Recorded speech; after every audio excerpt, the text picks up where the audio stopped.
తిరుపతి జిల్లా దొరవారిసత్రం మండలంలో సూళ్లూరుపేట శాసన సభ్యురాలు నెలవల విజయశ్రీ 50 లక్షల 15వ ఆర్థిక సంఘం నిధులతో బ్లాక్ పబ్లిక్ హెల్త్ యూనిట్ భవన నిర్మాణానికి శంకుస్థాపన చేశారు.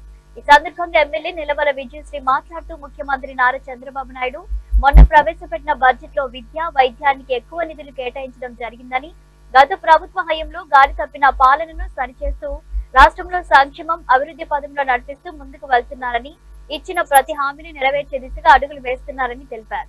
నియోజకవర్గ మాజీ ఎమ్మెల్యే తెదేపా ఇన్ఛార్జ్ నెలవల సుబ్రహ్మణ్యం మాట్లాడుతూ గత 5 ఏళ్ల పాలనలో రాష్ట్రం వెనుకబడిపోయిందని, రాష్ట్ర పగ్గాలు నారా చంద్రబాబు నాయుడు చేతికి వెళ్లిన తర్వాత రాష్ట్రం అభివృద్ధి ముందుకు దూసుకు వెళ్తుందని, రాష్ట్ర ప్రజలు చంద్రబాబు నాయుడికి సహాయ సహకారాలు అందివ్వాలని తెలిపారు.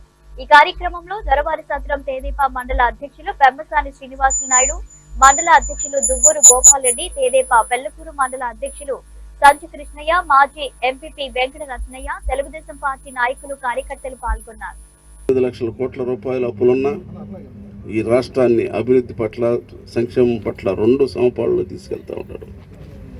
మొన్న చూసిన బడ్జెట్ మీకు తెలుసుంటుంది. 2,25,000 కోట్ల రూపాయలు రాష్ట్ర బడ్జెట్ నిర్ణయిస్తే అందులో సింహభాగం ఈ రాష్ట్రంలో ఉన్న బీసీలకి 47,000 కోట్ల రూపాయలు కేటాయించాడు.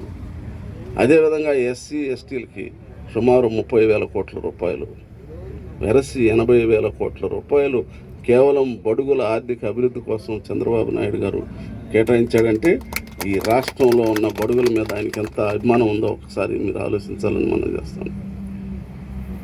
మరి అది ఒక నాయకుడికి కావాల్సిన లక్షణాలు. బడుగుల్ని ఏ విధంగా ఆర్థికంగా పైకి తీసుకురావాలో, వాళ్ళ సంక్షేమాన్ని ఏ విధంగా తీసుకురావాలనేది ఆలోచించాలి. కానీ